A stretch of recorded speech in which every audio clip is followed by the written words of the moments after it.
গীতাত সাংখ্য যুগত ভগৱান কৃষ্ণই কৈছে যে সৃষ্টিৰ কাৰণে ধ্বংস অনিবাৰ্য। কুৰুক্ষেত্ৰ যুদ্ধ হৈছিলে সমাজৰ অত্যাচাৰবিলাক নাশ কৰিবৰ কাৰণে। গতিকে নল মৰে গজালি উঠে।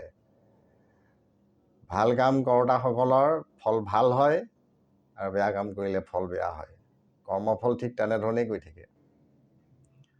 আৰু আমি এই পৃথিৱীত জৰা ৰোগ শোক দুখ মৃত্যু ইত্যাদি নহ'ব বুলি ভাবি বা সেইখিনিৰ পৰা পলাবলৈ যদি বিচাৰোঁ, কেতিয়াও আমি নোৱাৰোঁ। আমাৰ কাম হৈছে সেই বস্তুখিনি আমি সহজভাৱে ল'বলৈ শিকিব লাগে।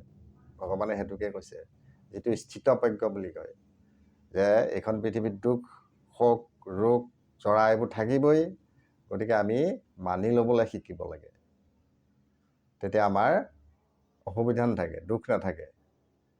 আৰু যিসকলে নতুন কিবা এটা ভাবি যে মই পৃথিৱীখনত বেলেগে থাকিম, বেলেগে সুখ এটা বনাম, বেলেগে কিবা কিবি ধৰণৰ বিশেষ ধৰণৰ কিবা কৰিম, সেইবিলাক ভ্ৰান্ত ধাৰণা। প্ৰকৃতিৰ যিটো নিয়ম সেইমতেই আমি চলিব লাগিব। আমি হৈছোঁ একোটা ধূলিকণা মাত্ৰ। গতিকে আমি পৃথিৱীখনৰ সমাজক প্ৰকৃতিখনক আমি সলাব নোৱাৰোঁ। আমি নিজেই কিবা এটা সৃষ্টি কৰিবলৈ আমি যাব নোৱাৰোঁ। আমাৰ সময় কম।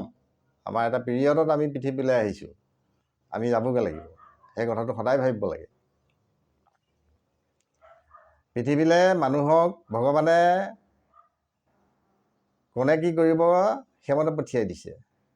গতিকে এইখন পৃথিৱীত জাগতিক পৃথিৱীখনতহে ডাঙৰ মানুহ সৰু মানুহ কথা থাকে।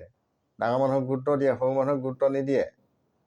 কিন্তু ভগৱান কৃষ্ণই কৈছে যে মোৰ মানত সকলো প্ৰাণী সমান। গতিকে আধ্যাত্মিকতাৰ ক্ষেত্ৰখনত ডাঙৰ মানুহ সৰু মানুহ নাথাকে। কোনো কাকো কেতিয়াও হেয় প্ৰতিপন্ন কৰিব নোৱাৰে। সেইটো উচিত নহয়।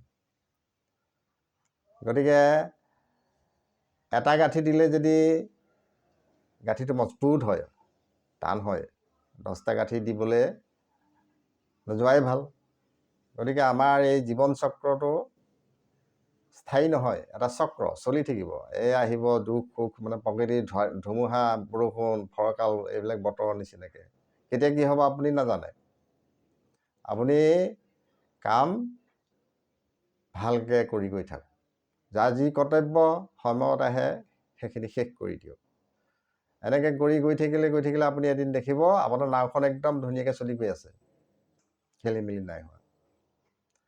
গতিকে ভগৱান কৃষ্ণই মতে গীতাত মানুহে কৰ্ম কৰিব লাগে, আশা কৰিব নালাগে।